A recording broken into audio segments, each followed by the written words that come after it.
Good evening, everyone. I would like to call the business meeting of the Portland Board of Education to order. It is Tuesday, February 2nd, 2021. The Portland Board of Education is meeting virtually via Zoom.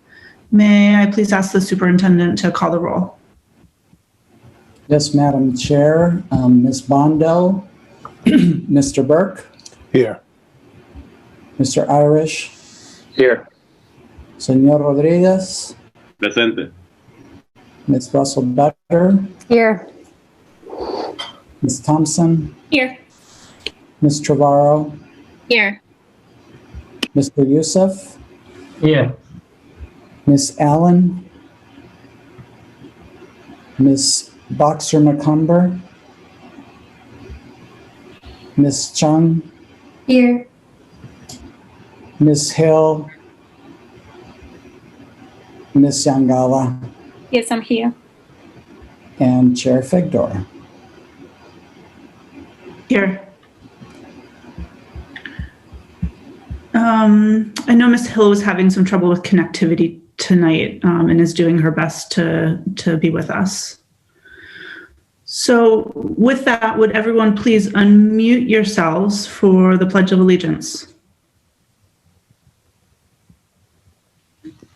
I pledge allegiance to the flag of the United States of America and to the republic for which it stands, one nation, under God, indivisible, with liberty and justice For all. Thank you. Okay, so tonight this is the first night where we are implementing the change we made at our last meeting to move our public comment on issues that aren't on the agenda to the start of the meeting.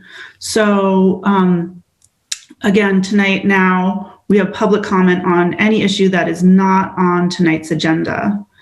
And if you want to address the board, please use the raise your hand feature provided by Zoom, which you can find either on the webinar control bar at the bottom of your screen, or you can also find it by selecting your name on the participant screen.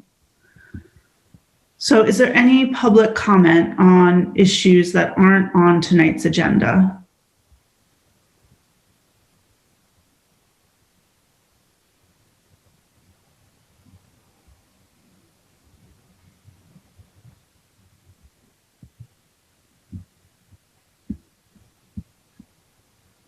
Okay, I don't see any hands, so it's just the last call.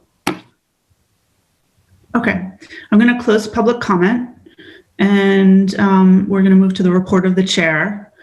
And tonight I just had one thing I wanted to bring to the meeting tonight as part of my chair remarks, which is to thank some of our staff and our superintendent, former chair and board member Rodriguez,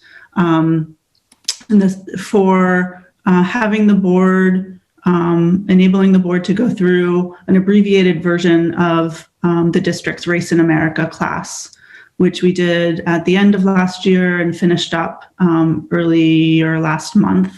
I specifically wanted to thank Fiona Hopper, Alberto Morales, and Barrett Wilkinson for their work to lead us in the class, and let everyone know that coming out of that, the board made individual commitments in terms of our work to implement the district's equity vision and initiatives. And moving forward, we're going to start to meet quarterly as a board to check in on those individual commitments, reviewing our individual progress, making adjustments and adding new commitments and the like. And that those ongoing meetings will help us stay accountable to our commitments and actively doing the hard ongoing work needed to become an anti-racist school district. And I think tonight, as part of the superintendent's report and in the work we do on the LGBTQ+ resolution, those issues will come up that reaffirm our commitment to our equity work and reinforce the urgency behind it. And I wanted to thank all of the board members, in addition to the superintendent's cabinet for doing the hard and ongoing work that we did together as part of the Race America class, and as we move forward to move with urgency to become an anti-racist school district. So that is all I had tonight. Just wanted to acknowledge that the board has completed that class, and to thank our staff and superintendent for making that focus of the board's work. And next we're going to move to our student report, and tonight Magali Yangala from Portland Adult Ed will provide an update. So Ms. Yangala.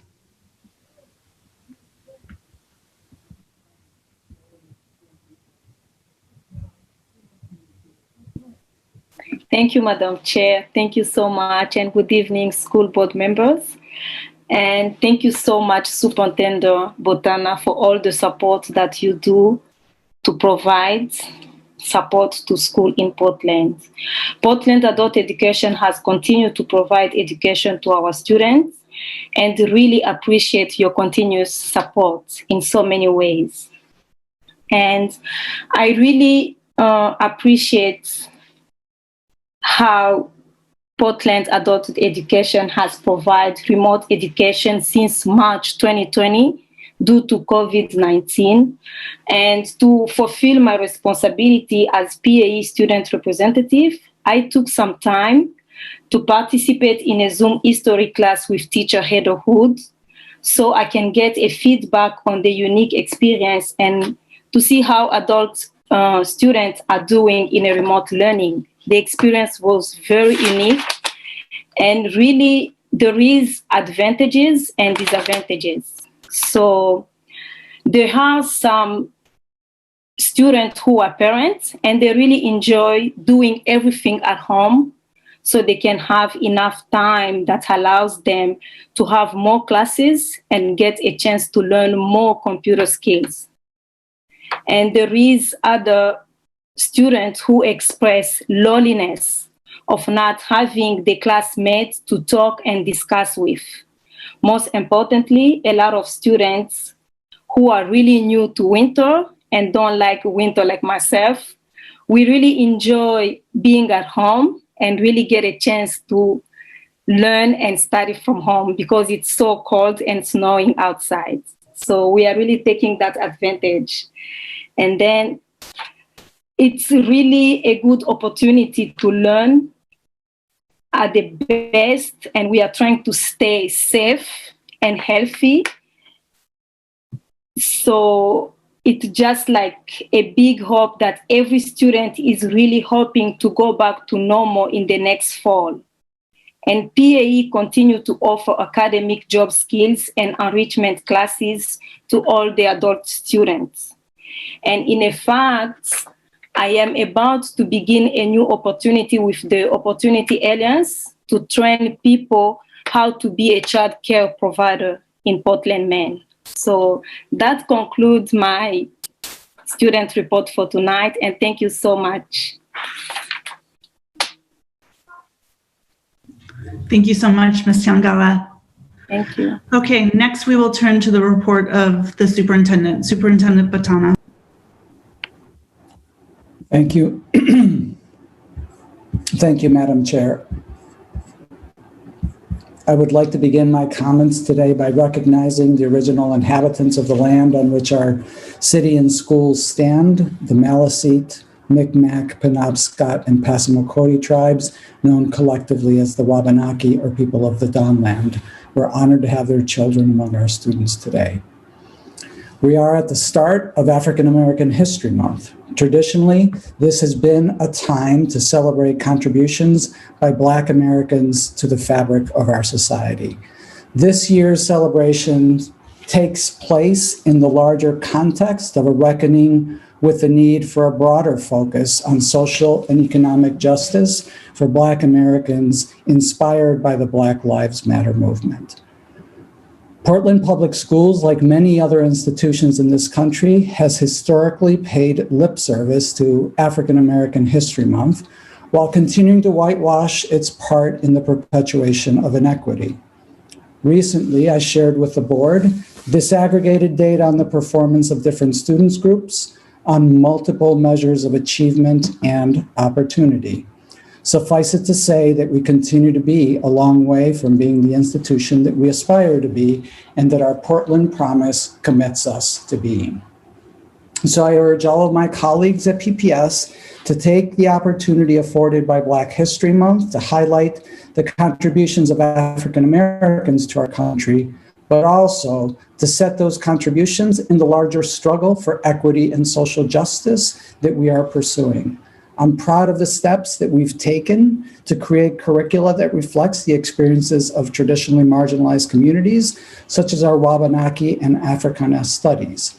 I'm grateful to the members of those communities that are working closely with our staff to make sure that our efforts are truly moving us forward, helping us to learn from them rather than checking a box while perpetuating harm. The community dialogue entitled Valuing Safety and Hearing Each Other, a community conversation on school safety, has been moved from February 3rd to February 24th from 6 to 8 p.m. This session is the continuation of the commitment we made after discontinuing the School Resource Officer program last summer. It will allow us to engage as a community in a discussion about what it means to be safe in school for different members of our community and explore the appropriate role of law enforcement in that definition. This online community conversation gives us an opportunity to talk with others in small facilitated groups to explore those questions. Tonight, I would like to take a few minutes to talk about the investigation into allegations made by students on social media last summer. Those allegations involved alleged misconduct ranging from sexual harassment, misogyny, nepotism, favoritism, discrimination, lack of boundaries, and other unprofessional behavior. The claims involved dozens of past and present staff and were filed by students and former students dating back to more than a decade ago. We have completed the investigation into those allegations and will be publishing a summary of the investigation and what it teaches us about ourselves. The report will be available as part of available to the public as part of our community newsletter later this week. An internal copy is being provided to all staff tonight. The investigation involved interviews with any person who came forward with additional information, as well as investigations or discussions with most of the active PPS staff mentioned in the social media postings. Those discussions rose to disciplinary investigations in instances where there was corroborating evidence, the claims were numerous, and together they would constitute a violation of policy if proven. The board has received a detailed report with all of the personnel information. The public report excludes any identifiable personnel information. There are some key findings that I want to preview. First, it's clear that we do not have a safe reporting system for students. The multitude of anonymous claims are proof of that. We also learned that as an institution, we have a spotty record of following through on claims when they are brought to us. Those two lessons are interdependent. The extent to which the lived experience of reporters is that there is a lack of clear follow-up leads to a lack of trust in the system. It also leads to a culture where claims get legs in the public lore and are never brought to closure. I recognize that closing out claims is challenging. We're having this conversation more than half a year after the claims were brought. And it has taken a great deal of time and resources to get to this point. So I understand the challenge that careful and thoughtful investigations of complex claims require, but it is our duty to do so. It is our duty to listen to those claims, validate them, and close them in a transparent and, to the extent possible, restorative manner. Overall, I am proud of our Portland Public Schools staff. Very few of these claims resulted in disciplinary action. However, they were the subject of thoughtful, reflective conversations with many of the staff involved. To a person, staff understood the context in which these claims arose. Even when they did not know who the reporter was, staff often could see themselves in those claims. As educators, we recognize that our actions matter. As educators, we are often amazed at how small actions we took, actions that we don't even remember, were the catalysts of a life choice that a former student tells us set them on a course for success.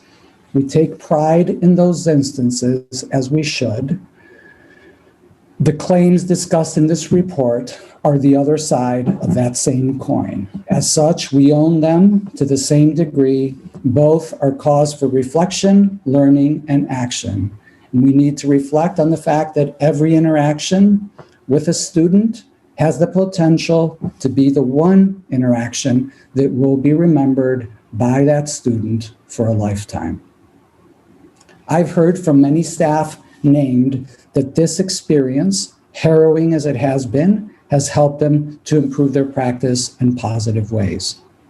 I believe it will help us to improve our practices as a district as well. The report details some of the steps that are currently underway that are responsive to the claims in the report.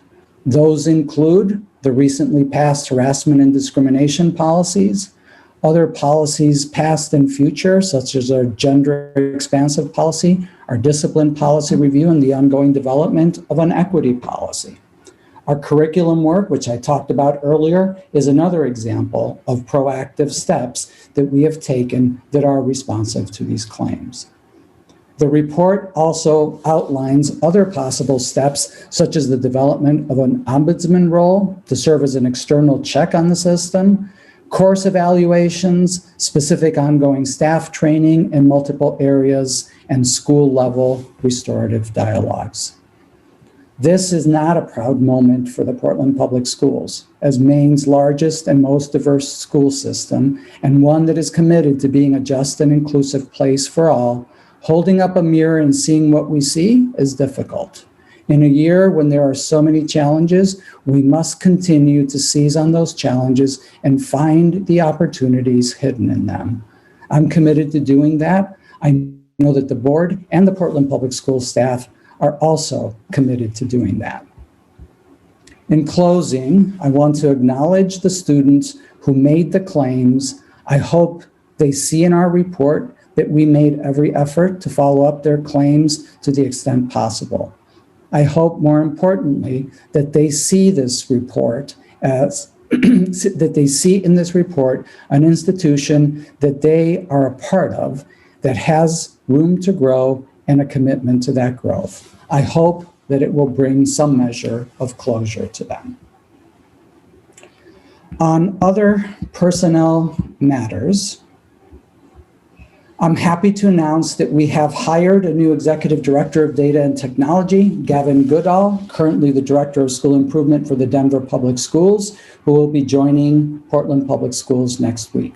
I look forward to having you meet Gavin at our next meeting. I'm not happy to say goodbye formally to Miranda Fasulo, our Director of Budget and Finance. As you know, Miranda announced last fall that she was interested in pursuing other career opportunities. Miranda has been an amazing partner to me and all of our executive team in what has been a harrowing year and a half.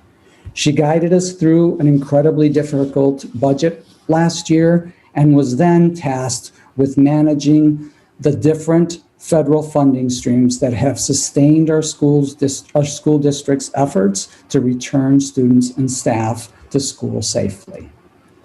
I know that everyone appreciates Miranda and her work, but I can tell you that this appreciation doesn't even begin to account for the hours and sacrifices that she has made.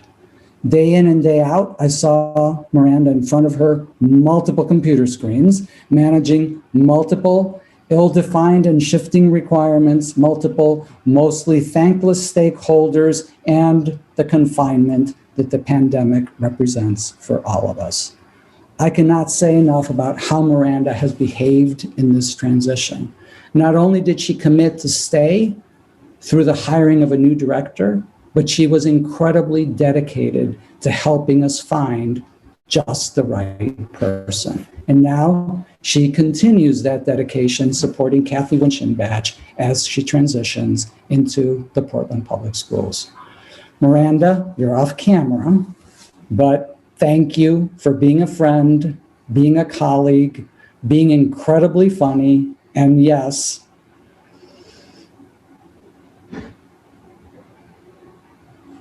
being passionate about the work of the Portland Public Schools. I look forward to staying in touch, seeing the amazing things you will do, wherever it is that you wind up. Thank you on behalf of our leadership team, the staff, and the community of the Portland Public Schools. Now let's continue with our school reopening update. As you know, Cumberland County was moved back to green in the state's school health and safety system. This reflects the decrease in cases across the country over the past few months. And I'm hopeful that this is another corner turned in our quest to go back to normal. Last meeting, I reported on the beginning of vaccinations for our medical and allied health staff, our therapists, psychologists, social workers, among others. Since then, we have received no additional information from the state about the next steps in broader vaccinations. This, I recognize, is frustrating to all of us because we know that the vaccine is an important tool in our quest to return to full-time in-person instruction. As you know, reopening schools safely is a stated priority of the Biden administration, and the extent to which the vaccine reaches the adults in schools will be key to our ability to fully reopen for in-person instruction. Last week, the Centers for Disease Control released another study that shows that when proper mitigation layers are in place, things like cohorts, masks, physical distancing, hand washing, enhanced ventilation and cleaning, outdoor learning, among other things, schools do not spread the virus. This is consistent with our experience in the Portland Public Schools, where our many cases are overwhelmingly being brought into the school, but do not spread in school. Knock on wood. I am hopeful and committed to continue to find ways to increase access to in-person instruction for our students. One first step in that direction was the resumption of in-person athletics and co-curricular activities last week. Assuming all of our data continues to show that additional in-person time does not bring about additional cases, we will resume cross-district competition a week from yesterday on February 8th. Nowhere is this more necessary than in the upper grades. We will continue to look at ways of increasing in-person time for our 10th through 12th graders as the case count decreases and the vaccine becomes more broadly available. Our medical team is continuing to explore ways to implement broader testing on site that would give us the information that we need to quickly identify and separate infections from our student population. I also want to give visibility into the fact that while we're working on increasing in-person time, we are also planning for the potential for needing to move to full remote learning, what we have come to call essential school. Under the leadership of Assistant Superintendent Milianelli, our school teams have identified over 1,000 students that we would target in a full remote scenario to continue some level of in-person instruction. We have surveyed our staff to gauge their willingness to work in that scenario and to help us understand what would need to be in place. I'm grateful to the 350 people who responded to the survey, including the more than 200 that indicated their willingness to work in the program. We are in the process of synthesizing that information and the work of the planning team and are prepared to move forward if circumstances necessitate it. In a nutshell, that sums up this year. Planning for completely opposite scenarios in circumstances you would prefer to avoid and which are inherently fraught with challenges and trade-offs. But as I acknowledge at every meeting, I recognize that we've asked a lot from staff, from students and families, and they have and continue to rise to that challenge. So let's continue to work together to ensure that our students continue to have safe and successful learning experiences. And that concludes my report. Thank you so very much, Superintendent. Are there any questions or comments from the board before we move on?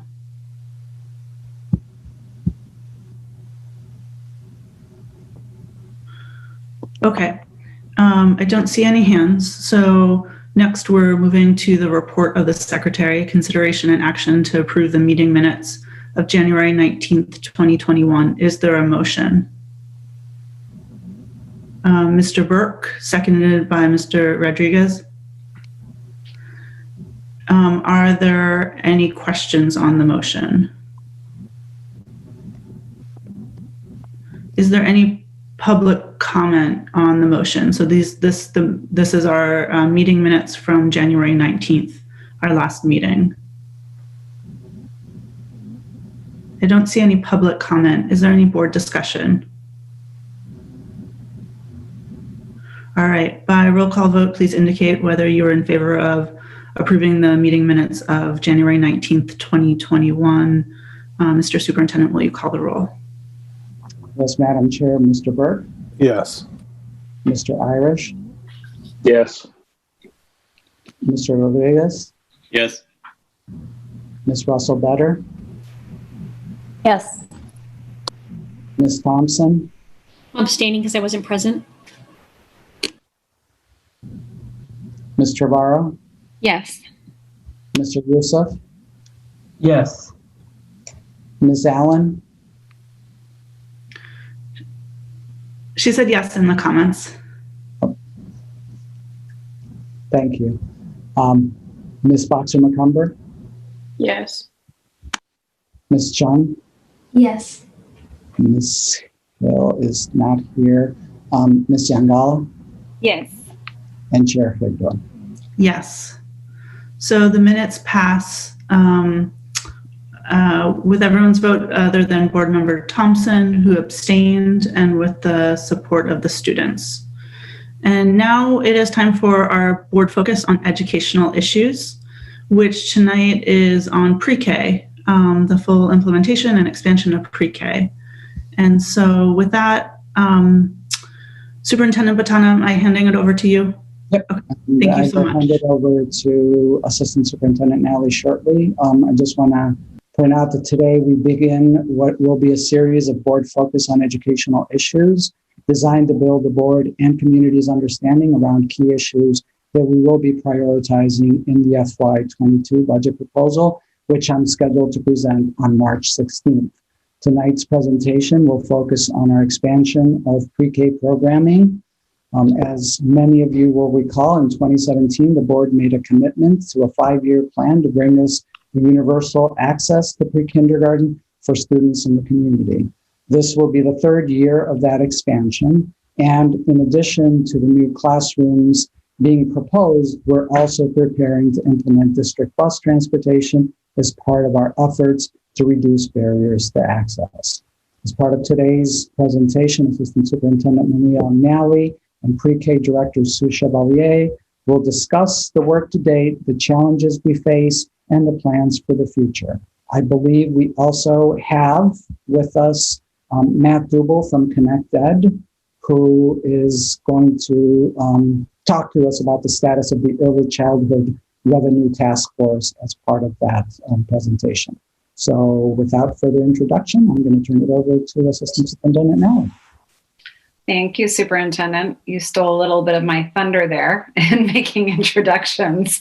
But just to get us started, can Aaron please share his screen? He's going to be presenting the slides for us.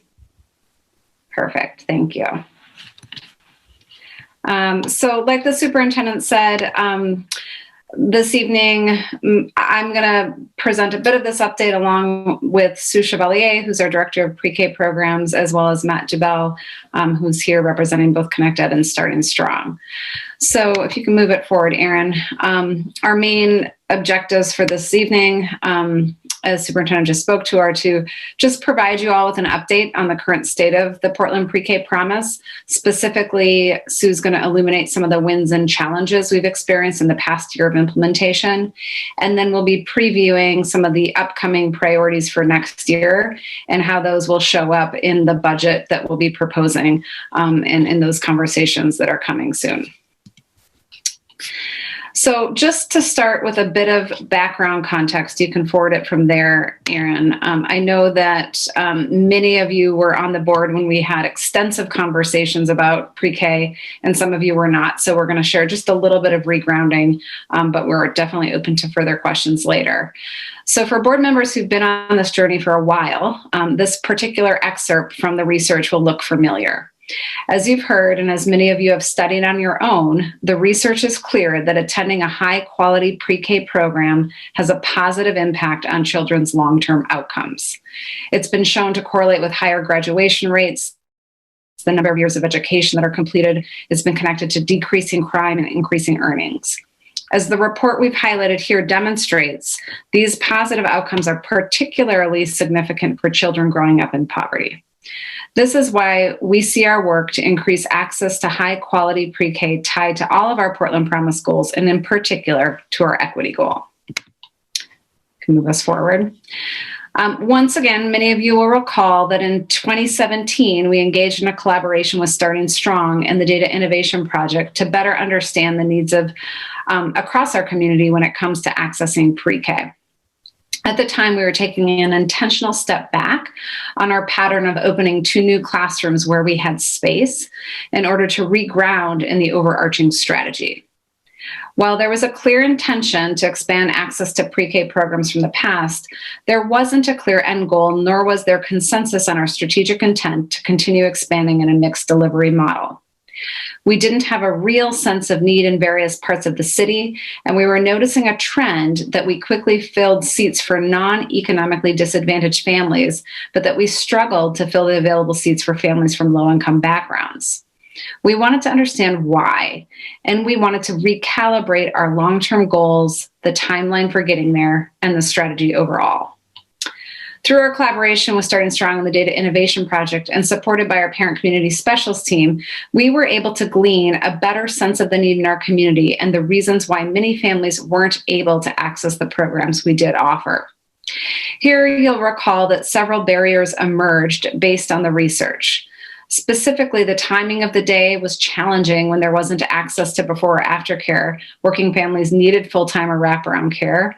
For some, accessing pre-K was cost prohibitive, especially the private programs that offered that extended care.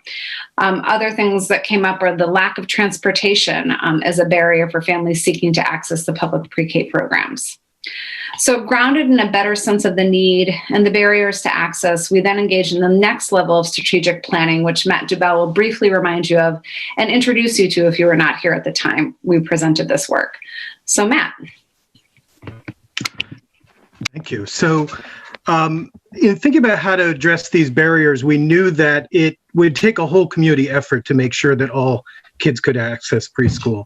And though the Portland Public Schools are an important part of driving that, we knew that it involved coordination across other private providers and Head Start, et cetera. And so together, stakeholders involved came up with 12 key strategies that could really help us align and coordinate as we seek to enable all 4-year-olds to get access to preschool. So I'll quickly run through these. The first set are all about making sure that the systems are working. And so that entailed a public-private council, expanding the number of seats overall, implementing a funding strategy, building public awareness, and finally, ongoing continuous improvement. Next slide, please. So then there's a set that's focused on family-centered supports. How do we make this really work for families? This directly addresses a lot of those barriers you heard. Extended hours of care, support for the whole family, resources that will support children who need specialized services, and finally, coordinating and expanding transportation. Next slide, please. And the last couple of strategies really get at quality.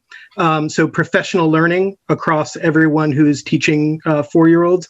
And finally, culturally responsive pedagogy and practice. So all these strategies certainly apply to Portland Public Schools work. It also helps unify and align the other partners in the community who are part of this. Great, thank you, Matt.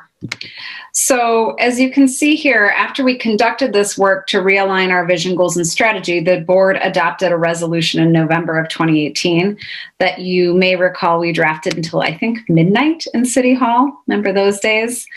That was one of our late nights. This resolution called for expanding the number of public pre-K seats by at least 140. As a note, there was some debate at the time about whether or not to pursue universal pre-K or to fill the gap based on the needs assessment. The board landed at this expansion target, but left open the possibility of asserting a more aggressive expansion goal in the future, pending the need in the community. So that's why it spoke to the at least language was very intentional. Other key elements of the resolution included a call for before and after care being available on a sliding scale, transportation to and from school, and in the short term when we didn't have the bus transportation set up, that we would provide access to bus passes for families who needed them, that we would hire a director to oversee the strategy and program quality, that we would move the teachers and ed techs and the community programs onto the PEA contract. Those of you who were here will also recall the rigorous debate that took place around this particular decision. And when Sue speaks to the wins and challenges from this past year, you'll hear more about the implications of this move as it relates to how we are able to manage the program. The resolution also named the intent to ensure students received appropriate supports for special ed via CDS. And again, we'll speak to some emerging changes on that front later this evening. And it called for ensuring we had appropriate language supports embedded for students who are English language learners. Finally, it called for a robust, ongoing evaluation process that includes an analysis of the potential for achieving true universal pre-K. As a note, this was called for in advance of the budget development for fiscal year 2022. And due to the pandemic, we have not conducted this robust evaluation, but intend to do so next year. And we'll speak to that when we talk about our goals. And then finally, as a reminder, the metric we're tracking in alignment with the Portland Promise Plan is to increase the number and percent of our students who come to kindergarten ready to learn. We're measuring this by tracking if students attended an accredited pre-K program. We gather this data at registration, and we do not have updated outcomes for this year until the end of the year because of changing enrollment throughout the year. And so we will report back on this once we have our final data this year. So now I'm going to pass it over to our director of pre-K, Sue Chevalier, who's going to step you through an update on where we are at this point. So Sue. Good evening, everyone. And thank you. One more slide, please. This is just to give everyone an update of where we are currently. So the great news is that we're on track with our expansion plan. We expanded by 2 classrooms last year and 2 this year. And so our total available seats are 188. That's not exactly what you would expect for 16 classrooms. 16 students per classroom, but we have 1 classroom at Talbot that's a little bit smaller and can only accommodate 13 students. So what's unusual about this year is we have students who are in remote academy. So we actually took a pre-K teacher from East End School and moved her to remote academy. Once we learned that there was more interest in remote academy than we thought was developmentally appropriate to have in terms of a remote academy class size, we moved a second teacher. And so just in terms of our enrollment overall, this is a very atypical year, as everyone knows. There's a national decline in enrollment that's COVID related across both pre-K and K. And there's also a statewide enrollment decrease of about 23%. And so I just named that because our enrollment is not what it would have been had we been in a non-pandemic situation. If you recall, last year we were fully obligated for every single one of our slots. Certainly the impact of social distancing on our class size is a factor. We have 3 different models of pre-K programming, which I'll talk about shortly, give you a little more background on that.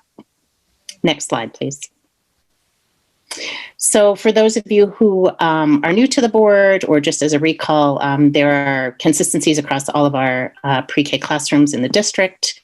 Chapter 124 is the state pre-K rule that is what we follow both for becoming an approved pre-K program and also what is used partially for pre-K monitoring by the State Department of Ed. And that I gave some bullet points there. There are very specific requirements for physical space, requirements per child, and ratios for adult to child. Also, we're required to use a research-based curriculum and ongoing assessment system.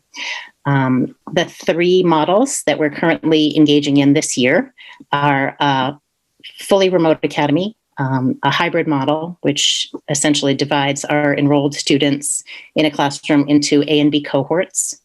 And then in our community partner sites, because their larger system is running full day, 5 days a week, we're doing that there in our community partner programs.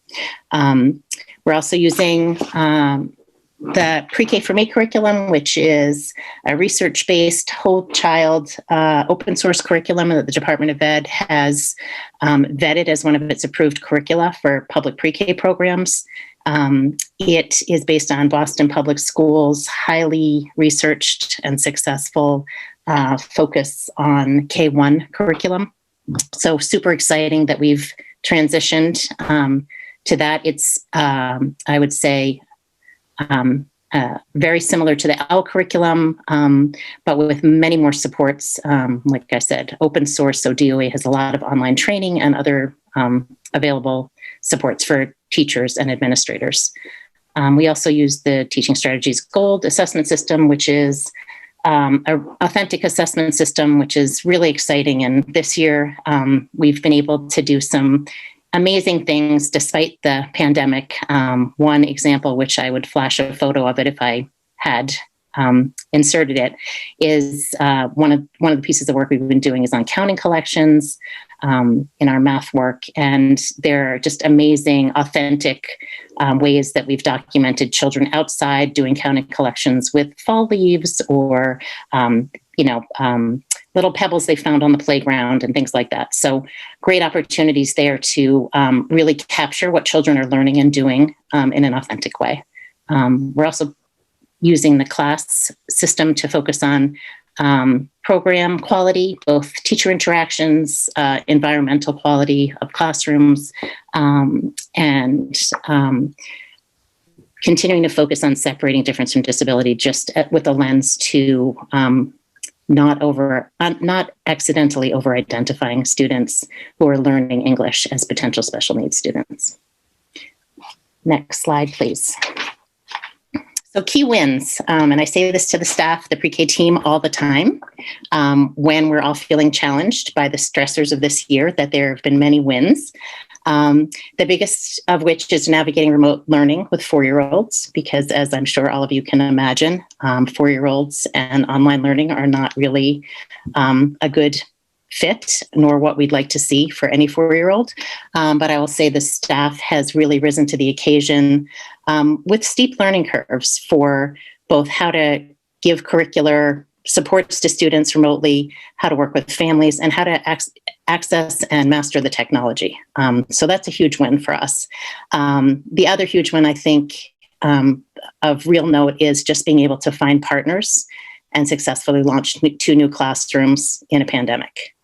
No easy feat. So we're really happy and excited to have been able to do that, and the associated hiring that went along with that. And as a result of having 2 more community partner sites, we've also increased opportunities for wraparound care, which is also one of our goals.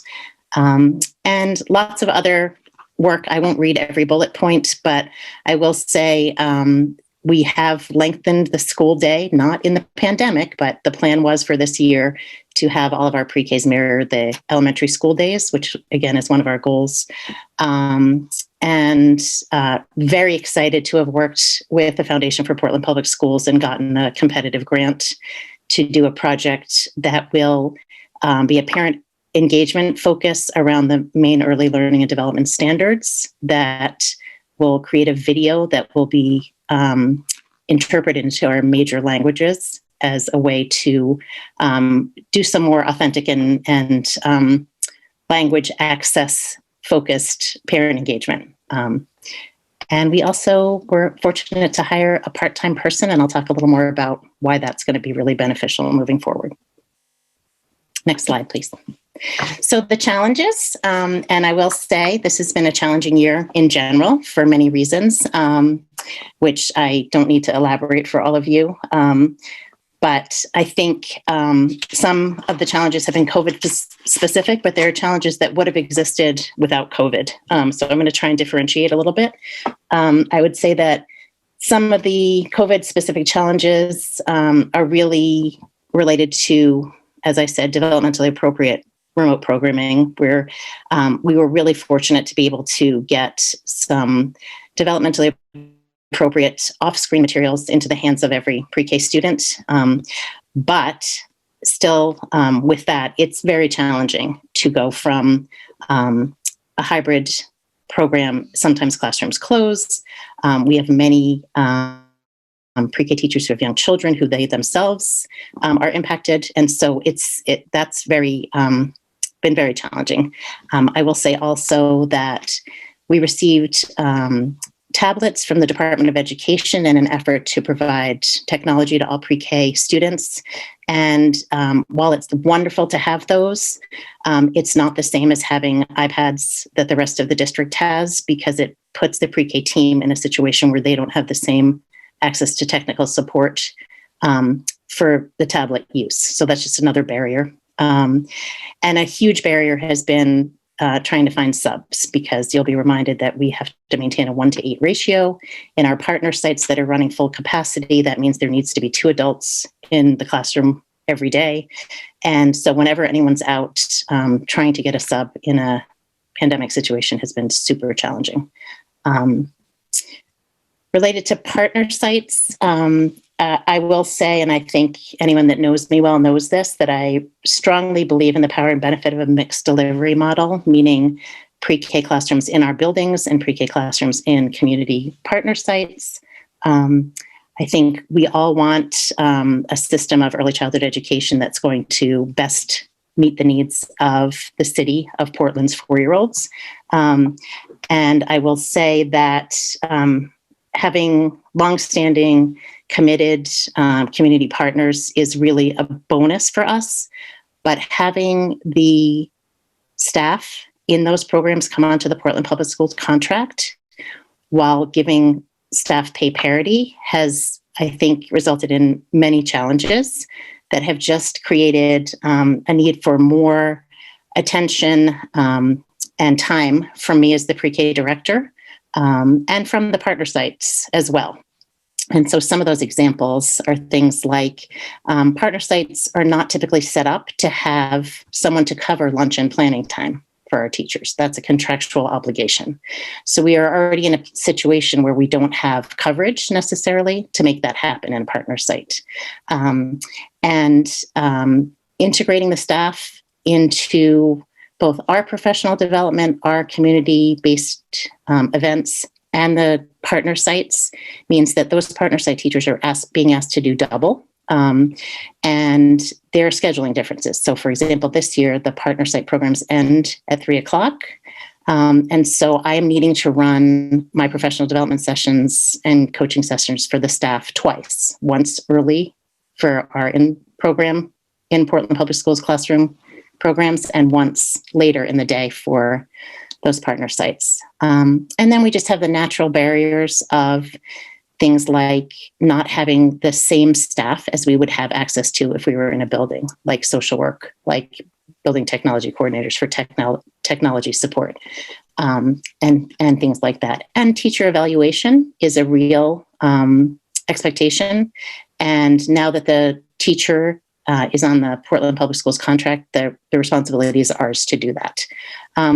So again, very committed to trying to work out some of the barriers, as have the partner site directors been. They've been very generous as we've run into barriers around working collaboratively to figure this out in a pandemic, which is not always easy, but it has not been without challenge. And I would say, finally, just a real important piece to name is that given that we are partnering in community partner sites with high quality programs that are accredited. Accreditation is an optional endeavor. Not all programs do it. And there are limited opportunities for community partners with accreditation across the city. So that, combined with minimal space right now in our buildings, makes the idea of expansion a little bit challenging. So, I remain committed. I've had conversations with multiple prospective community partners. But I think this is going to be an ongoing conversation about how do we best expand given what is available to us. And then back to the part-time assistant that was hired, I'm really committed to improving our data systems. I think, what I'd like to be able to report on, what I can report on, are very discrepant. And so we have a lot of plans in place moving forward for being able to better report on some key items that I don't feel like we have clean data on at the moment, is the nicest way I can say it. Next slide, please. And then in terms of our current resource investment, right now we have a total of 27 FTEs. The breakdown of that is majority of teachers and ed techs, because again, one teacher. And then we are really fortunate to have been able to hire a full-time pre-K ELL teacher. If folks remember, that was a very difficult hire because of the certification requirements being a K-12 certification, not a pre-K certification. And in cost modeling, the cost to start a new classroom within Portland Public Schools, so literally an empty room at Penobscot that we fully furnished and launched, and the cost to run a community partner new classroom are comparable in year one. And then we have a commitment to curriculum materials, assessment, and professional development. And I will say a large chunk of that is what I call equalizing across all the pre-K classrooms, because what I quickly learned is some of the classrooms in Portland Public Schools that have existed for quite a long time were never fully equipped to implement the curriculum as it was intended. And so this is the year where I'm trying to get everyone what they need. And so we're starting next fall with everyone having the same resources and ability to implement the curriculum with fidelity. And that's it for me. Great. Thank you, Sue. So looking forward, our draft goals for this coming year, 2021-22, are to continue our expansion by opening 2 new classrooms, one at Lyseth, which we're really excited about, and a second in a community partner site, which we have not yet confirmed. We're in deep conversations with what appears to be one viable partner for next year. Just want to illuminate the key issues there about ensuring their ability to adhere to Chapter 124, managing the complexities of the teacher contract, and sort of helping them sort through if that's going to be feasible for them. And then the timeline for making a commitment in order to plan backwards is really critical. Community partners can't wait for us to go through our entire budget process to be able to sort of affirmatively say, yes, it's a go. So that's a real conundrum as we think about community partner expansion. Another goal is our plan to provide transportation on our school buses. We're thrilled about this. We are looking to focus on lifting program quality. I know Sue's excited to get into more of the coaching work, and she's also really eager to get focused on establishing greater coherence with KN1. We're also prepared to take some steps to prepare for the transition of CDS to districts. We can provide a deeper dive on this in the future once we know more, but per our Director and Assistant Director of Student Support Services, the Maine State Legislative Council hired an outside firm, the Public Consulting Group, to conduct an independent evaluation of how Maine implements the parts of the Individuals with Disabilities Education Act, so IDEA, that cover children from birth to 5. And those services are currently administered by Children Development Services. We call them CDS. So in that report, PCG recommended moving the responsibility of providing services to students ages 3 through 5 from CDS to Maine's public school systems. And they also created a detailed plan for implementing the recommendation. And so right now, the Maine legislature's Legislative Education Committees reviewing that work to determine whether a bill making these changes should be proposed. So the implementation plan includes the following suggestions. These are not necessarily going to be adopted, but it names establishing a transition period of 3 full school or fiscal years, providing additional support and direct funding to SAUs who are early adopters and choose to transition after only 2 years. An expectation that SAUs will develop a detailed transition plan in year 1 with guidance from the state, and that SAUs will create a preschool special education lead position to manage that work. So again, lots of unknowns there, but just we're trying to make sure we're prepared and on our toes for that. And then finally, we plan to partner with Starting Strong to engage in that robust program evaluation to confirm our targets set forth via the resolution. We're recommending that we hold on advancing the before and after care option in the school-based programs for next year due to significant complexity of planning for this and our limited bandwidth in this pandemic context, and given all the unknowns we still face. But I'm going to kick it back to Sue to give us a little bit more context as to why that's so complex. So Sue, can you speak to that for a minute? Sure. So in some of the exploration that we did last year, we did do some exploration with traditional partners like Portland Rec and LearningWorks, and quickly learned that in order to run programs for before and after school, we as Portland Public Schools would need to also get childcare licensed, which is a little bit of a disconnect because we are under DOE's Chapter 124, but childcare licensing comes under the Department of Health and Human Services.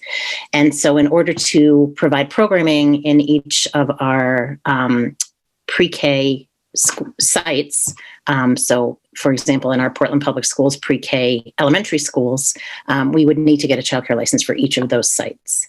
And so that is a big lift. It is quite a bit of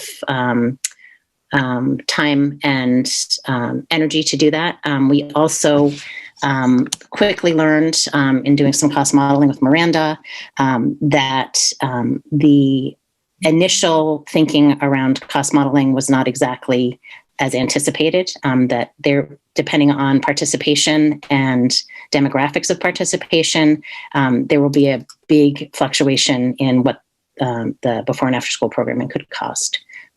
So for many reasons, including also, as Malia said, the capacity right now in the pandemic to move forward, that's where we are. Thank you, Sue. Mm-hmm. And so finally, just in terms of the financials, so this is kind of where we are, where we're headed. And so we're trying to preview for you all some of the costs that you can would expect to see as we get into the budget season.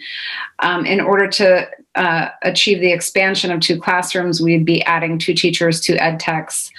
We need to get precise on the ad for the DLL educator, but there'd be an ad there. And we need to figure out a sub solution. There's conversations about what we've learned this year with the floating subs in the pandemic context, but there's an issue there, especially as it relates to the community partner sites. We would be looking at new class starter costs for 2 new classrooms. So that's about $70,000, as we showed on that earlier slide. As I mentioned, the expansion classrooms, we'd anticipate 1 in the building, 1 with a partner. And so that would be another partner contract at about $35,000. And then transportation is estimated at $275,000. So that doesn't give you it all added up because I didn't put the FTE costs in there, but gives you a sense of the scope of the added costs to achieve those goals that we just described. And then reminding you that we do get revenues. So the per pupil for the pre-K is $9,400. So if we have 2 classrooms of 1632 students, that's about $300,000 of revenue. And then wanted to just invite Matt to one more time speak to some of the work that's happening with the broader revenue strategy that you've heard us allude to and that Matt spoke to earlier when he was talking about the comprehensive strategy. So Matt, can you give us a brief update on where we are with that? Sure. So knowing that we wanted to identify a community-wide funding strategy for the long term, Starting Strong convened, starting in 2019, a early childhood revenue task force. And that group quickly decided to look not just at the 4-year-old piece, but also at the early childhood system in the community, because many of these potentially braided and blended funding streams are interconnected, and we wanted to think of them systemically. And to support that work, we have taken the past months to complete a fiscal analysis, which basically will give us some of the data we were missing about costs and also about potential revenues that could be leveraged. So pending the final results of that analysis, which we expect will be done in March, that'll give us some good data to work with as we reconvene that revenue task force and start to identify some recommendations for long-term funding strategy that can support both some of the gap costs with expanding pre-K, but also with some of the other costs in our early childhood system beyond 4-year-olds. Thank you, Matt.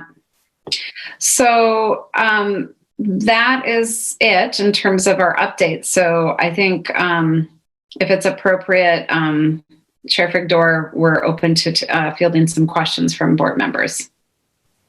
Excellent. Thank you so much for the presentation. What questions do board members have? I can get us started as folks think about questions they have. Sue, I'm wondering for before and after care, if there are any other options. So I know initially we were talking, and I'm sorry if I missed this, if you mentioned it, but initially we were talking about PreK being able to provide that. And is that, given the barrier needing to be, the barrier being so high, is there, for us to provide it, is there an opportunity to re-engage with PreK around it? There's certainly an opportunity to re-engage. I will say in my preliminary meetings with them, we got to a place where they were potentially willing to look at piloting something, but that was the farthest we got. That was with a lot of conversation and deliberation. It's a little more complex because providing programming for 4-year-olds before and after school, in order for it to be developmentally appropriate and to stay within the child care ratios and to be, quite frankly, safe. The feeling was that having pre-K with the larger REC population was not a good idea. So it would be creating a whole new different program, which I think there is still possibility for conversation there, but it's not like it's just a natural, let's add another classroom to our currently existing REC program. And then, so can I ask you to layer on, sorry, Emily, this is also responding. Is it true that they also would have to get the childcare licensing as well? Well, REC was grandfathered in and not being required to get childcare licensing, but in my conversations with them, they said if they did pursue a partnership with us, they would want to get the childcare licensing. So the short answer is yes, their intention would be to get it, which is, again, another layer of time and effort, I suppose. Not insurmountable, but just a real, in my conversations, I was initially befuddled that we could be running pre-K programming in a building, in a classroom, and be fine under Chapter 124, but then have to get childcare licensed for the same opportunity to provide before and after care. It's counterintuitive to me, and it's, an example that I've raised with the PreK state director of an inconsistency between DOE and DHHS. It's just unfortunate. And given, just to follow up, and then I see Board Member Rodriguez has his hand up, but to follow up on this issue, I know that there are some districts in the state that actually, and elsewhere, that actually transport kids, pre-K kids, to other existing community programs after school in order to provide, that opportunity for parents who are working full time. And given that we're working in transportation, which is, such a big next step, and I'm so grateful for all that work, would it be worthwhile to pursue that as an opportunity or as like another possibility, given the challenges around licensing? Are you addressing that question of me, Emily? Or of anyone? Anyone who wants to answer. I'll just chime in and say, we're excited to have expanded our wraparound opportunities in our partner sites. But right now, for next year, our transportation strategy does not include transportation for before and after school programming. So that is not part of the plan right now. Javier, I don't know if you want to speak more to that. You have. I guess my question would be, my answer would be deflected back as a question and, to pose it to you and maybe to Matt. My understanding is that there is a dearth of such slots to begin with. So it's not like, we would just be able to find people who are like, sure, send us your, children. So I think it's, from my perspective, one, it's something that we've not explored. So from a transportation perspective, we would have to explore whether that's possible or not. And, there's lots of factors that would go into that. But also whether it's realistic to think that there is a place or a series of places where we would be able to send all of the kids after school that would be licensed and meet all of the standards that we would need to have in place. Yeah, and I will just add that in my exploration a year ago this spring, I did talk to our natural community partner sites, and there is no additional capacity for them to take on students that are not already in their programming. So to speak to Javier's point, I mean, there are potentially other programs in the city, but not that are known to us at this time. So it would be a deeper exploration to try and find those. So is a path forward? I'm sorry, just in general, I mean, and I think Matt, there's all of this work that's happening now at the community level around, child care. And that's at the core of it, is just that there are not enough, seats for the number of children in the community that families would need to have full day, before, after, during the day care. So I think that's just the bigger challenge. I guess my last question here is, given that, given the continued barrier of not having before and after care, would the next step for us being trying to address with state officials this licensing requirement? As you're talking about it as an inconsistency, it doesn't make sense. So perhaps we can tackle that as tackle that issue so that we could get back to trying to provide the care ourselves. And I mean, and Sue, let me just start and then you can chime in. We started that conversation with them, the year before last or last year. It all runs together this year, especially anyway.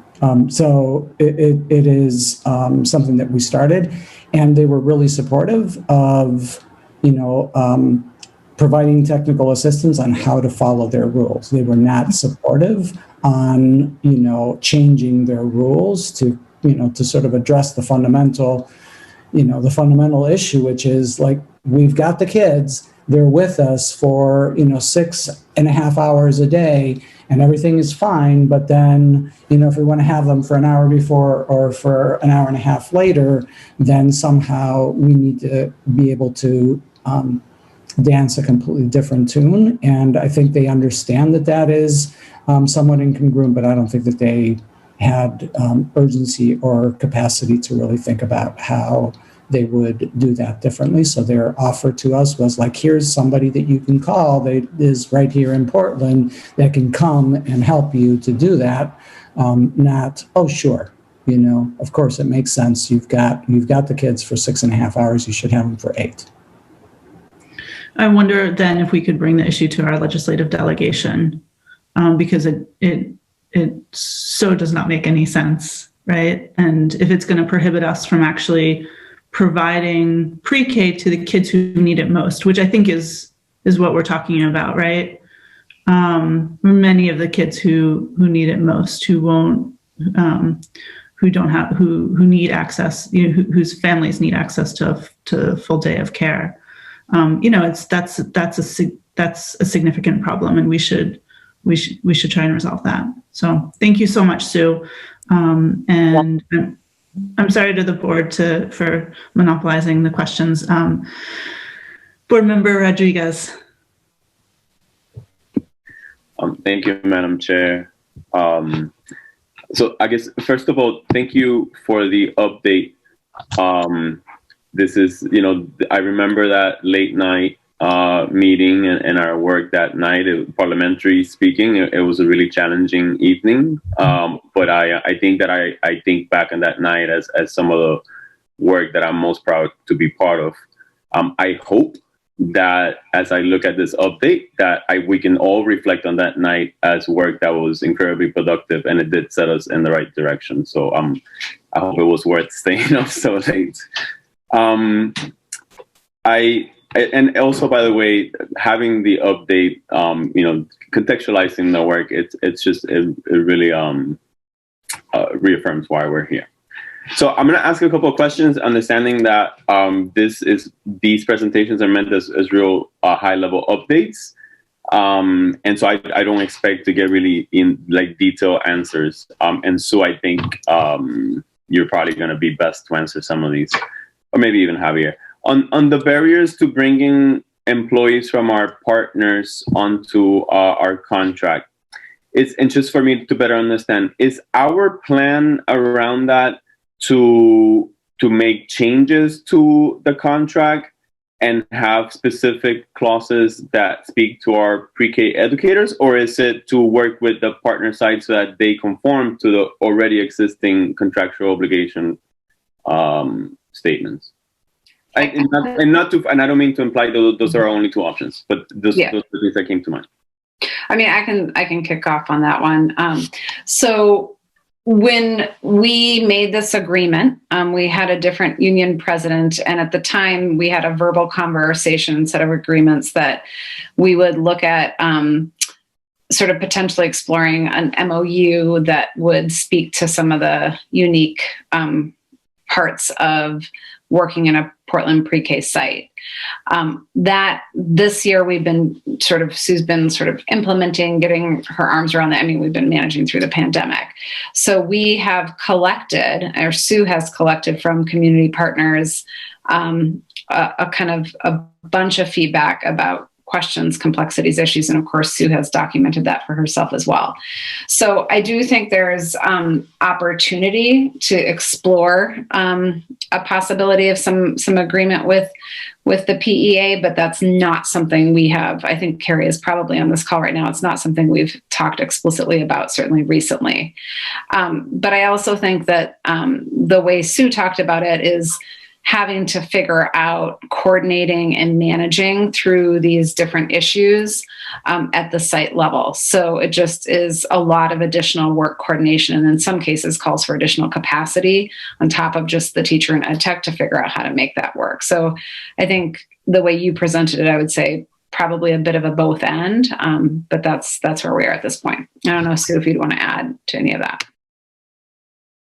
Yeah, I think, the community partner program directors and I are very committed to trying to navigate whatever is navigable. But there may be some things, as Malia alluded to, that really do need to be like a separate MOU in terms of employees that are working in the partner sites and what their experiences are versus experience of teachers in our buildings. And, I'm very committed to having all of the pre-K teachers feel like they're an integral part of the pre-K team, and they have their Portland Public Schools PLC, but they also have their partner site community, right? Because it would be unfortunate to presume that just because these teachers are on the Portland Public Schools contract, that they're not embedded into a larger community that we want them to be an integral part of. So it's just a different complexity. And as Malia said, I think the aha for me is the true impact this year in particular in a pandemic. So I joked, but it's really not funny that when there was no sub, I was the sub, right? That really can't be the sustainable solution. And, around teacher evaluation, where in our buildings, it would be me collaboratively with the building administrator, it's me. So there are things I think that we didn't really fully vet and think about before putting teachers onto the contract. And I don't think it's insurmountable, but I just wanted to be really transparent about the fact that it is additional time and coordination, as Malia named. And I would just add final point here. I know you have a couple other questions, but and a complexity in trying to find new partners.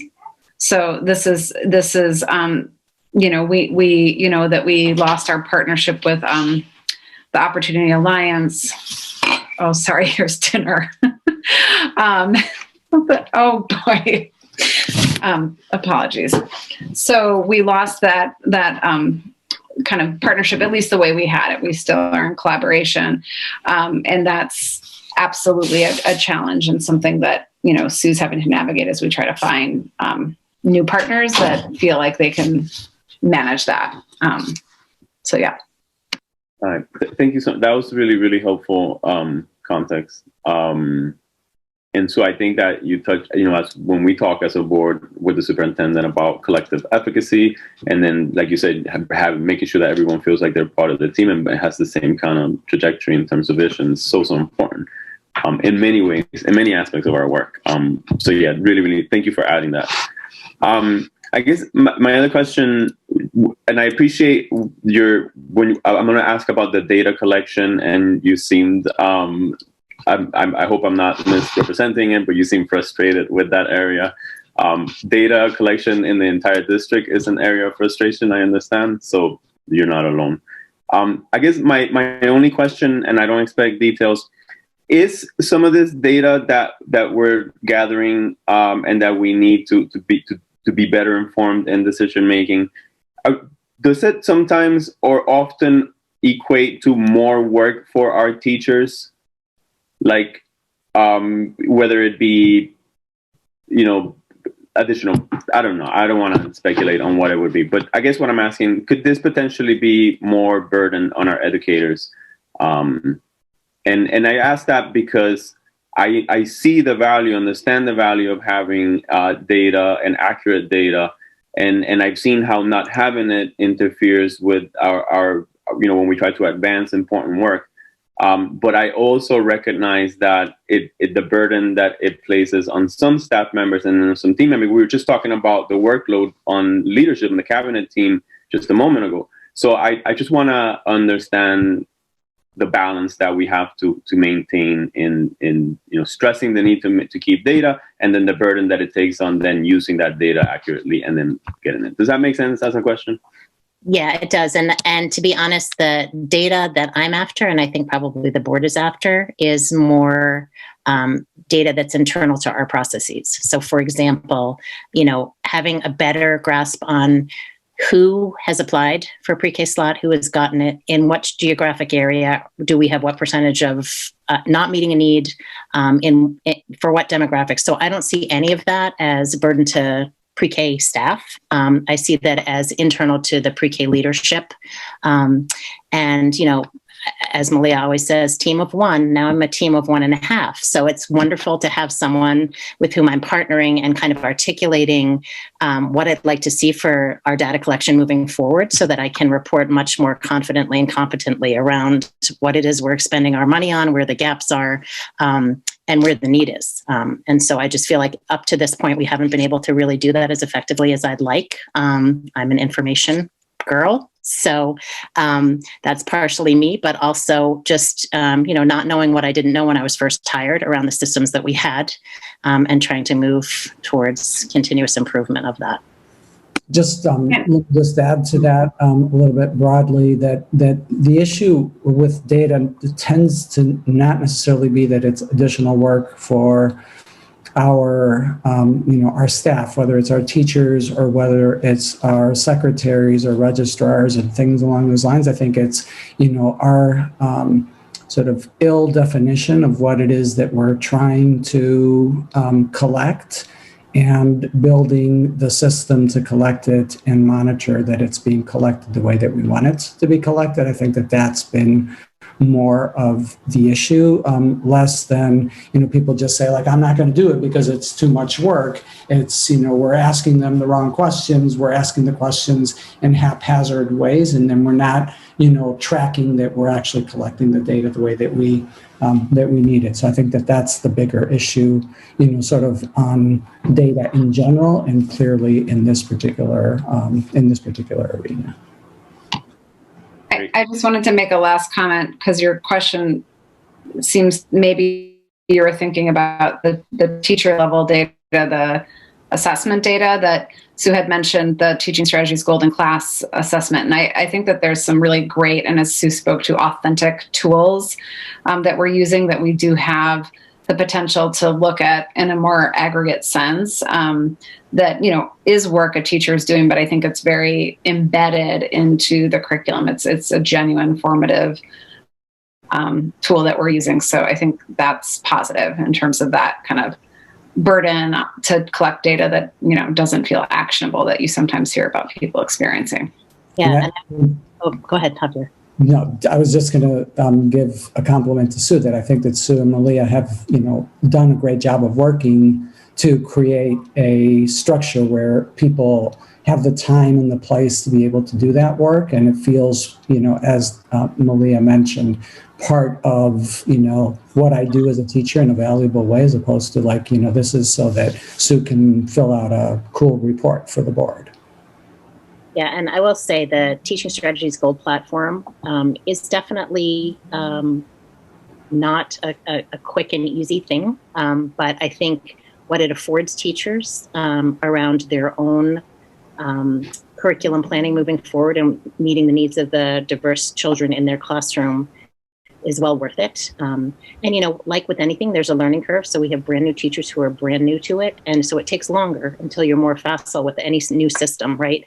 But that's one of the goals, is to, again, Roberto, you spoke to collective efficacy. And that's one of the things I talk to the team about all the time, that internally we have really great capacity amongst us. Not everyone's an expert in everything, but if we, lean heavily on one another's expertise, we can do it all, right? So, I don't want to diminish the fact that it is work to enter authentic observations into a system, but it's well worth it, in my opinion. And it's also very well aligned with the Maine Early Learning and Development Standards. So it's all connected to the work that we should be doing and promoting the quality of our programs. Absolutely. Thank you for that. I have a couple of other kind of real quick questions that are just for me to understand. When we talk about transportation, our goals to provide transportation, are we talking about like buses, like yellow school buses? I just want to contextualize this. I want to visualize this. Okay. Because we're talking about really young children. We're talking about really young children, and I don't know how people in the community see that playing out. And one other thing. Oh, sorry. Do you want to speak to the harnesses and the aids? Is that what you're going to say? I was going to say it's our buses that are being all of the buses that we buy now are equipped for transporting pre-K students, and so we have been able to make significant purchases over the last couple of years with that in mind. And so that is absolutely how they'll be transported. And, and the costs that you saw in that proposal is for additional drivers and additional bus aides to be able to have additional hands on deck in the bus to help with harnesses, to make sure that the kids are safe and all of that stuff. So. All right, thank you. And then my the last thing I wanted to say was just to thank Matt for his update on the revenue task force. I remember when we first learned that they were gonna convene and the work that they were charged on doing. So I'm excited that it was quickly, they quickly decided to look at the entire spectrum of early childhood education and not just 4-year-olds. And I'm eager to learn more about what options we can leverage. And then lastly, can't wait to learn more about the CDS transition to schools and how that's going to work out, and how funding around that is going to work out. That sounds like a exciting conversation. Thank you so much. Sorry I took up so much space. Thank you for your questions, Board Member Rodriguez. Ms. Russell-Better. Thank you, Madam Chair. First, I just wanted to acknowledge Sue and the district, just the work in developing and expanding a program during the pandemic is just like a lot. Mind-boggling to see everything that's been done. So I just wanted to appreciate that. And also, my kids are at Presumpscott, and my oldest daughter, who's now in 5th grade, was in the first pre-K at Presumpscott when it was a tiny little classroom. So I just want to say I'm thrilled, from a distance, because I can't really see, but to have the 2 pre-K classrooms, so to really be able to see that over time is just thrilling. So I wanted to share that excitement about that growth. So just quickly about transportation, when Member Rodriguez asked, I had a little question just in my mind about the busing, because Sue, you mentioned about the schedule for pre-K, now mirroring the K-5. So would the goal be, is the busing planning to be separate, or is that planned to be part of the K-5? Is that part of K-5? Okay, great. There's a very complex plan that transportation's been working on for a while, around meeting the need depending on how many pre-Ks are located and how many buildings and things like that. So in theory, a pre-K student would be riding the bus with an older sibling. The difference would be that there's always we call it a harness. That sounds horrible, but safety restraint for a pre-K student, and a bus aid. Okay, great. I think because I didn't know about the schedule piece across the board that had changed. Now that makes so much sense. And it sounds like that's been, worked over time here. Like the superintendent mentioned about the buses, that piece being added. So thank you. That's helpful. I just had another question, kind of observation too, when you were talking about the challenge about PreK and the childcare license and that whole piece. I was just trying to picture, and totally understood the explanation about 4-year-olds. And, I have a child at PreK, and just, trying to picture what, 4-year-olds in that context would be in the staffing issue.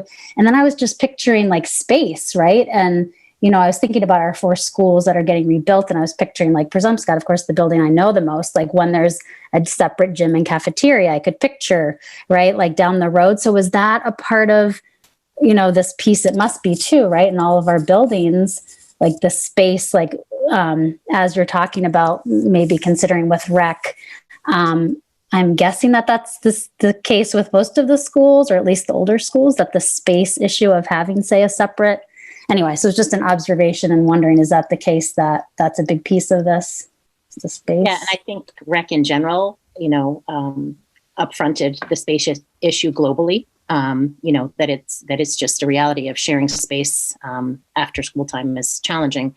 I did raise the question of whether they would consider like a pre-KK PreK program that would be separate from, and again, I think all of this is definitely conversation that can be revisited. I think Rec's context has changed too after this very unusual year, so I remain hopeful about having conversations of what could be. But I think it was pretty clear that it would need to be something separate from having, 4-year-olds with 5th graders in the same space and programming. Okay, thank you. I think just following the building projects, just as you were talking about it, I was kind of hopeful, since this is progressing over time, like thinking that space may be more available in some of our buildings after our building projects. No, not really. Okay. Wishful thinking. There's an additional classroom at Lysette that, came online because of that. I believe there's an additional classroom at Reiki that is coming online because of that, but I think that's the extent of it. That's the extent. Well, I guess I was thinking about having cafeteria, gym, like 2 separate, right? So then, right, of course it's different at each school, but so that was just an observation. Well, thank you. And then my last question was I was just curious when you mentioned, Sue, about the MDOE tablets. Oh my goodness. So I was trying to wrap my head around, I heard the frustration about the tech support. And so so PPS wouldn't be able to provide that because those devices, I imagine, right, are state devices and not the same ones that our folks would be supporting for the rest of the students. Is that correct? I think it's a capacity issue and also just a different device altogether. Okay. And I think, I'm always looking for silver linings this year. The silver lining is that last spring we didn't have technology for pre-K. And so, I over the summer I said, yes, we'll take the tablets because we'd like to have technology, right? So still better. But, I also need to be honest and transparent about the pre-K team's frustration when they themselves are needing technical support. It's challenging. I'm not a person that can provide that support because that is not my area of expertise. So has that just been folks on your team that have some of that skill of kind of figured out with each other, or has it been accessing PPS as you possibly can, I think people are doing the best they can. Again, from a collective efficacy perspective, our team is really good about reaching out to one another. So if we have 1 or 2 people on the team that's really tech savvy, they usually figure things out. And so, we're muddling through and also, just reinforcing that we have some students who are in remote academy who are full-time. And then we have other students who are in a hybrid model, but we're trying really to have their at-home days not be fully screen-based, really trying to be developmentally appropriate around screen time and having lots of off-screen activities. So I think the impacts are different depending on what context you're working in, right? So that's also a little bit of a challenge. Thank you.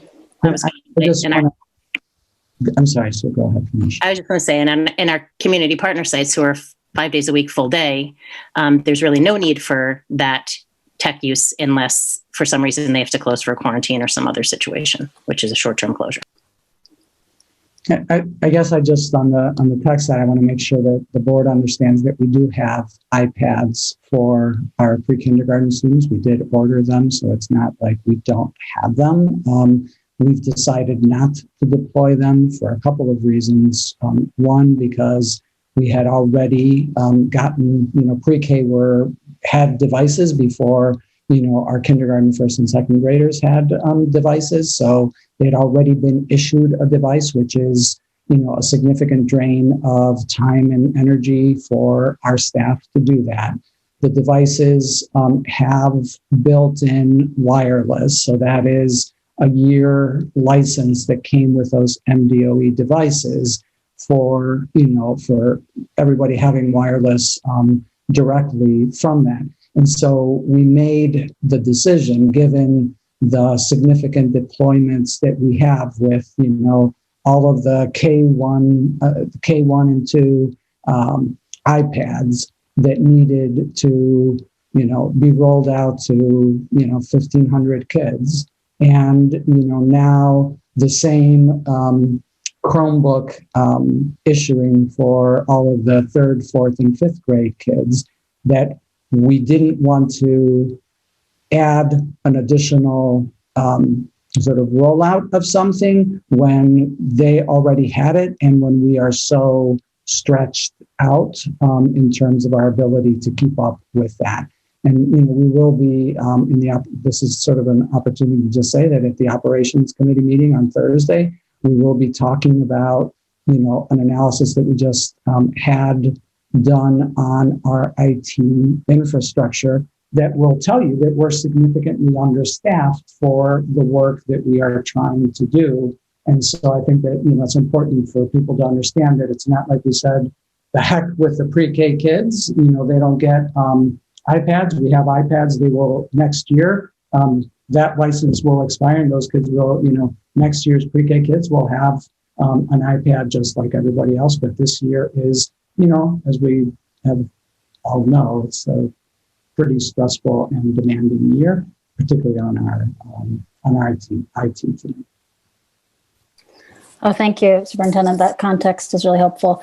And Sue, I just want to say thank you again. The contradictions that you have to hold with the, age appropriate work and also needing to do the screens and planning ahead for that and having them, that's a lot. So I just want to say, appreciate all of that the flexibility constantly, right, day to day you've had to have with that. So appreciate it. And thanks for all the answers to my questions.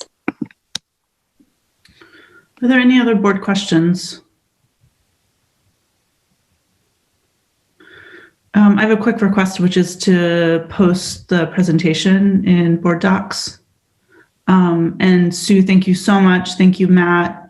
Thank you, Malia. This is such a critical area that we continue to develop and expand, and we really appreciate your work, especially to move this all forward during the pandemic. It's so important and deeply appreciated.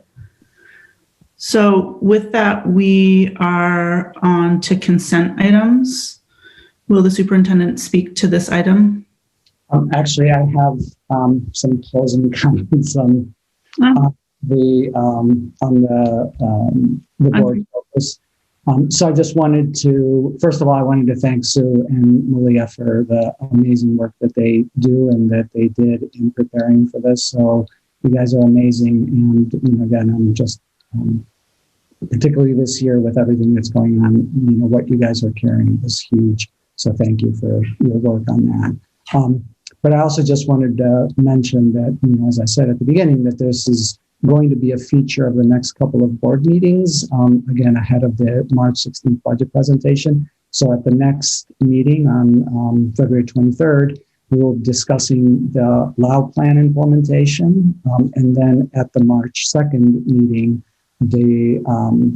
Barb Stoddard will be leading a discussion about our diversity hiring efforts to date, some of the lessons learned, and particularly because it is sort of with an eye towards the budget, a conversation about the resources that are needed to continue to realize that goal.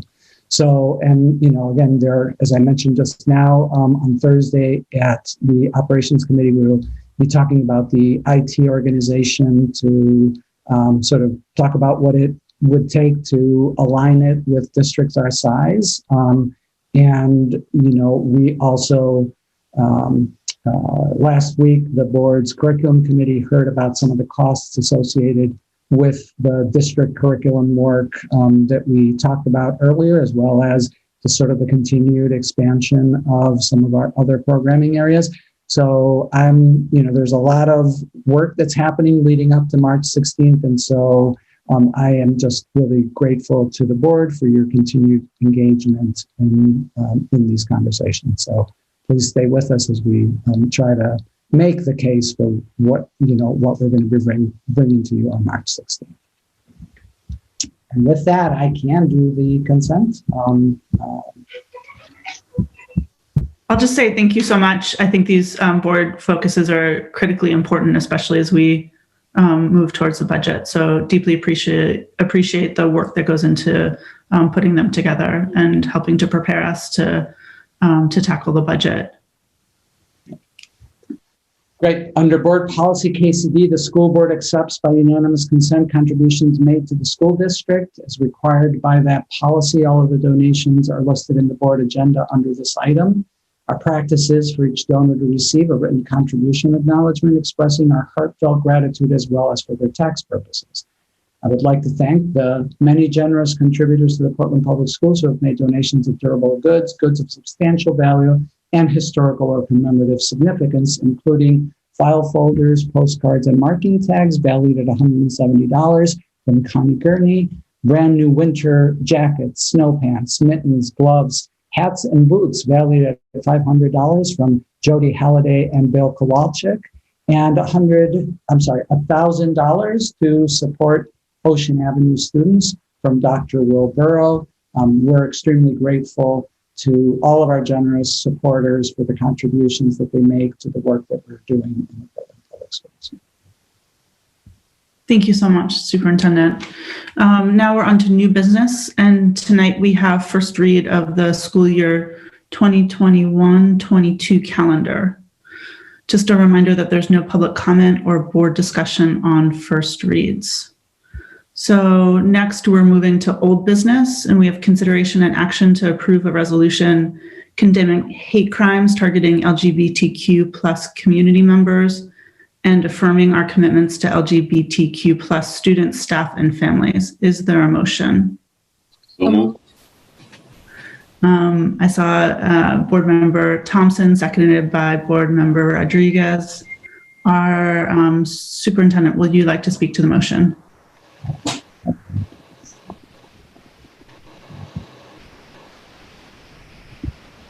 So tonight you're being asked to approve a resolution that recognizes that there have been harassment and intimidation and hate incidents directed at families displaying pride flags in our community.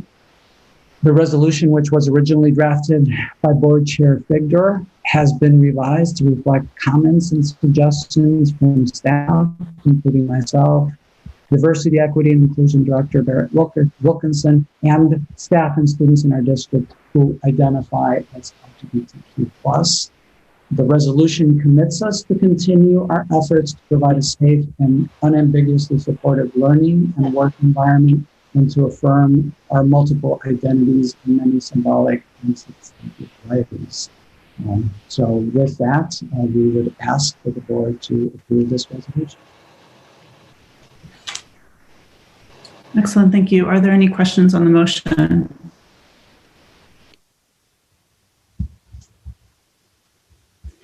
Mr. Burke.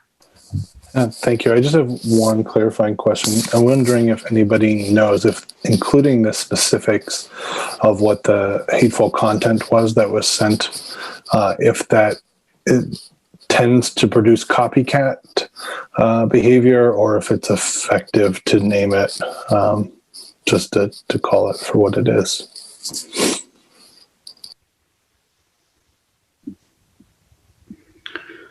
I think that's a good question. We included some specificity, but not total specificity. So maybe trying to balance the concern you're raising. But I certainly would be open to being more vague if there's concern that we are creating the conditions for copycat crimes. And I think it's a great question, but I also will say that that information has been in the media as well. So I think that it is out there. Mr. Rodriguez. Thank you, Madam Chair. And I don't know if my question is better left for our discussion part, but I'm very much looking forward to supporting this resolution, and I appreciate the role that resolutions have for the board, in that they help they help the board voice their stance on certain issues, and this one being an important one. So I was hoping we can talk about some of the work that is going on in our buildings that reflects the results of the resolution. or some of the aspiration that we have to create the work. So when we talk about, one of the first resolve, committed to, well, the second one is the one that I thought would have, we're encouraged teachers and staff to engage in age-appropriate conversations with students about recent incidents to help bring the injustice to light, demonstrate support for LGBTQ plus students and community members, and advocate for support of one another in spaces of education. So just to help us contextualize and just really see the value of the resolution, can we talk about that? And if it's best to leave it for our discussion, that might be a better route too. I'll leave it to the chair to decide. I think that's good as a question. Is relevant now. If the superintendent wants to share anything. Well, I mean, it's a good question. I think that as a district, we have taken some very forward thinking steps around this issue. So, we obviously have room to grow and to improve. The passage of the harassment and discrimination policy was, brought forward in a context where, the level of support for students, with different identities, and, the level of support for students who were harassed because of their identity was, an underlying issue. So, recently that is something that we've done. The district has a probably unique to the state of Maine policy on gender expansive recognition and support. I think, you were at a meeting last week where the parent of, we were actually talking about this policy with leaders from other districts, and a parent in Portland Public Schools who was an employee in a different district talked about how it's been a life-changing policy for their child going through the school system. So I think that we have lots of good things in place. We, as part of our effort to decolonize the way that we think about our, what we teach, who we teach about, and things along those lines, there is obviously room for us to do better around the gay rights movement and, the discrimination that is still, experienced in our schools, in our society, as well as, in our sex ed, classes. That's work that, we've started and is moving not as quickly as we would like it to, around all aspects of, everything from consent to multiple identities and things along those lines. So there's clearly work to be done there. So I don't know, Malia, if you want to add anything, but in general, I think that we are, doing a significant amount of work in this area, but, clearly can do better. In fact, some of the allegations that were referenced in the social media report that we'll be rolling out are specifically about cases where students were harassed or bullied because of their gender identification. I think that's right, Javier, and you acknowledged that we had to slow some of the health curriculum work down this year at the secondary level, as we were making efforts to pause where we can on work because of the state of significant overwhelm of teachers across the system and everybody. The one other thing that got paused, and I will need to check in with Barrett about this, but one of the professional developments in our equity PD series, our equity literacy PD series, was going to be focused on on this topic in general, and that has not rolled out yet. And so same thing there, we adjusted our kind of sequence and scope and sequence and timeline on those PDs. So we did work, like's been mentioned, when we rolled out the policy, but there was like a deeper professional development that's planned and coming, but that was supposed to happen this year and is on pause because of where we're at with that work, but that's still on the horizon. Great. Thank you for that. And I am aware of some of this work. So I acknowledge that as a district, we are doing some very exciting things. But we always also recognize that, there are a lot of barriers to advancing the work, and there's a lot of work to advance. I just want to say this because I don't want to take the space during the discussion, but to Javier's point, we were in that group where when we shared this, we were able to hear that response from the parent, which was really powerful. And again, it kind of reaffirms the value of this work and the importance of this work. But what was also really neat about that meeting is when, as a district, we get to show the work that we're doing, and other districts in that example from across the state of Maine see it, they're very impressed with what we're doing. Just before this board meeting, board member Burke and I were on a call with some youth led organizations from, I think, Massachusetts, and then there might have been some other states represented. But same thing, super impressed with some of the work that we were sharing about our district.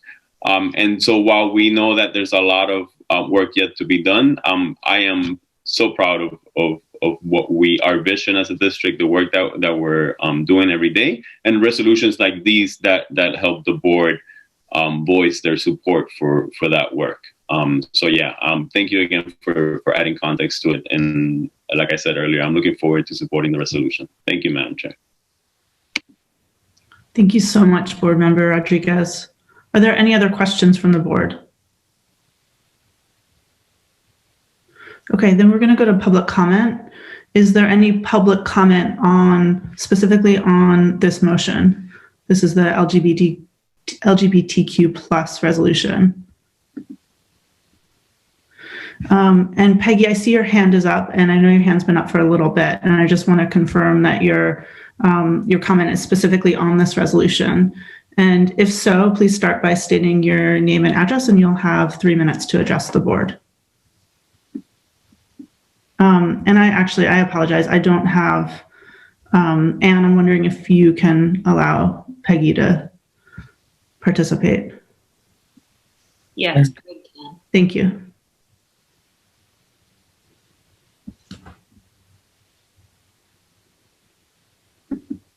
Peggy, go ahead if you are there. I'm not seeing her now. She dropped to the bottom of the list. I don't know. Thank you. Thank you for addressing me. I just wanted to say my comment does not address the issue at hand, so I lowered my hand, but thank you for calling on me. Okay, thank you so much, Peggy. Yeah, sorry, I'll wait. No problem. And Peggy, just to let you know, we've always had our public comment at the end of our meetings on issues that aren't on our agenda, and starting this meeting, we've now moved public comment to the beginning of our meeting.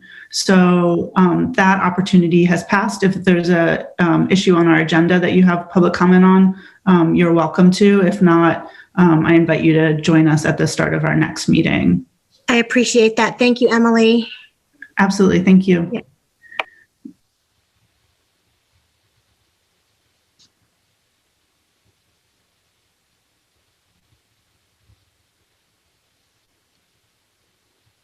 You're muted, Emily. Sorry. All right. So I'm going to close public comment because I don't see any public comment on the resolution. Then we'll move to board discussion.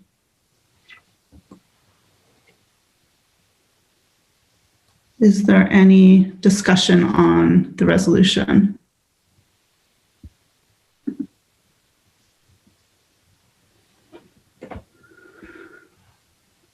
Okay, I don't see any board discussion, so I wanted to make some remarks of my own. As I've had the opportunity to speak with many board members this week, in the last couple of weeks, this resolution has particular relevance for me beyond what many know. And while I haven't been public about it before, I wanted to share tonight that I am gay. I'm proud of who I am and proud to be sharing this part of my identity with the community and those I serve in my role as chair of the school board. To every LGBTQ community member in the Portland Public Schools who has feared finding one of these despicable letters in their mailbox or a family member finding it, you are not alone. As an elected leader in our city, I want you to know that I will not tolerate hate and intimidation in our community or schools. To every LGBTQ student in the Portland Public Schools, I want to say that from my seat as a leader and an ally, I commit to protecting and celebrating you and your family. To every LGBTQ staff member in the Portland Public Schools, I also commit to protecting and celebrating you and your family. Beyond condemning hate crimes targeting our community, the resolution commits us to making our schools equitable and just for LGBTQ students, staff, and families. And I want to thank everyone who helped write this resolution, particularly to the staff and students who gave their input on earlier versions. You made our articulation of the district's commitments to LGBTQ students, staff, and families stronger and more concrete. I'm really grateful for that. As far as I know, I'm just the second openly gay member of the Portland School Board, and I run for re-election this year and will do so proudly standing on the shoulders of so many in the fight for LGBTQ rights and our humanity, including former Portland School Board member Stephen Spring, former Portland City Councilor and now Maine State Representative Barb Wood, Portland City Councilor Andrew Zarro, and Betsy Parsons, the longtime Portland teacher and fierce advocate for LGBTQ students who passed away in 2019. So to my colleagues on the board, I ask you to unanimously pass this resolution tonight to affirm our commitment to making our schools and our community just and equitable for LGBT students, staff, and families. And with that, let's call the issue to a vote. By roll call, please indicate if you support this resolution. I'm going to read the name of the resolution again. So resolution condemning hate crimes targeting LGBTQ community members and affirming our commitments to LGBTQ students, staff, and families. Mr. Superintendent, will you read the roll? Yes. Madam Chair, Mr. Burke? Yes. Mr. Irish? Yes. Mr. Rodriguez? Yes. Ms. Russell Better? Yes. Ms. Thompson? Yes. Ms. Trevorrow? Yes. Mr. Youssef? Yes. Ms. Allen? Yes. Ms. Boxer McCumber? Yes. Ms. Chung? Yes. Ms. Yangala? Yes. And Chair Figdor? Yes. So with that, the resolution passes unanimously with the students voting in the majority. And now we move to consideration and action to approve continuation of community partner programming through the end of 2020 of the school year, the 2020-2021 school year, as proposed. Is there a motion? Ms. Trevorrow, seconded by Mr. Youssef. Superintendent, would you like to speak to this motion? Yeah. Before I do, though, I do want to mention that in response to the LGBTQ resolution, that the school district will be flying the pride flag below the American and Maine flag for the month of February, and then again in June in solidarity with our LGBTQ families and students and staff. So on this, on the other action in August of 2020, in response to the call to prioritize school reopenings as part of Maine's economic recovery plan, the governor's office and Maine Department of Education allocated approximately $185 million in funding to school districts to ensure that schools could reopen safely for students and staff. Portland Public Schools was given approximately $14 million in various iterations over the intervening months. The school district was able to allocate $10.5 million of that funding, consistent with the grant requirements that these funds be dedicated to activities that were associated with the pandemic and not included in the district's budget prior to what was the anticipated expiration on December 30th of 2020.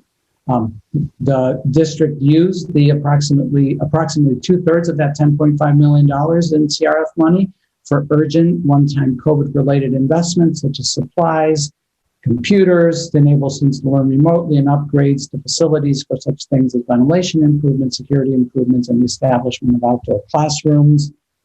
And then about 1/3 of the money was used to fund additional staffing and services, such as the community partnership programming. It was originally anticipated that these services would not be continued past the December 30th deadline, and that staffing and those services were anticipated to have cost implications in the range of $5 million to continue for the remainder of the school year. And we just did not have that money. On December 22nd, after we learned that the district would receive additional funding under the new coronavirus relief package approved by Congress, I requested an extension through February 5th in order to understand the implications of the new funding and determine if it should be prioritized for this purpose. In early January, we learned that the original CRF funds that had been set to expire on December 30th were also being extended as part of the new relief package. The district learned that funding that it had not been able to allocate from that original $14 million, so approximately $3.5 million would be accessible to the district again.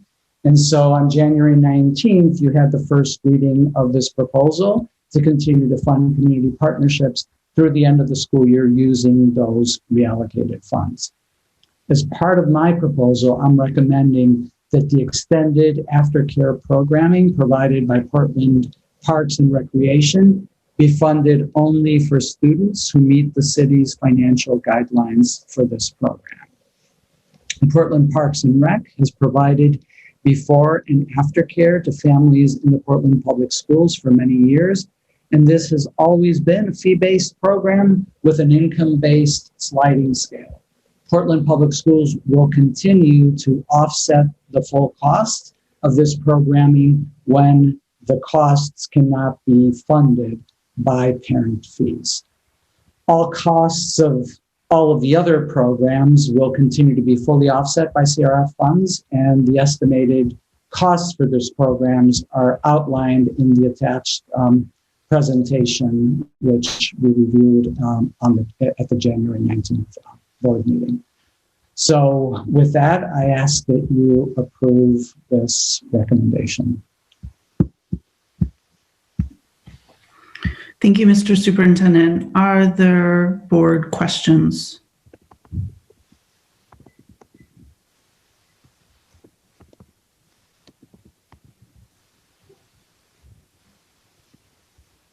You sure? No questions?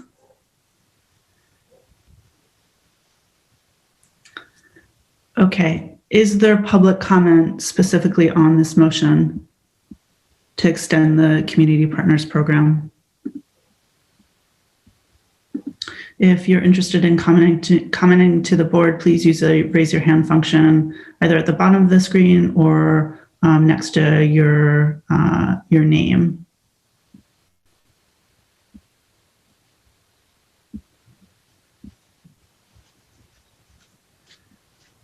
Okay, I don't see any public comments, so we'll move to board discussion. Is there any board discussion on the motion?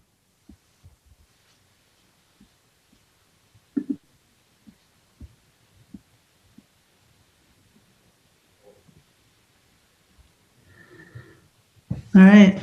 I'll just say that, I really want to thank the superintendent for continuing to work as the budget situation has evolved with federal funding to try to do everything we can to support community partner programs, which I think have been a lifeline for so many families. So really appreciate continuing to support the community partners and making that commitment through the end of the school year.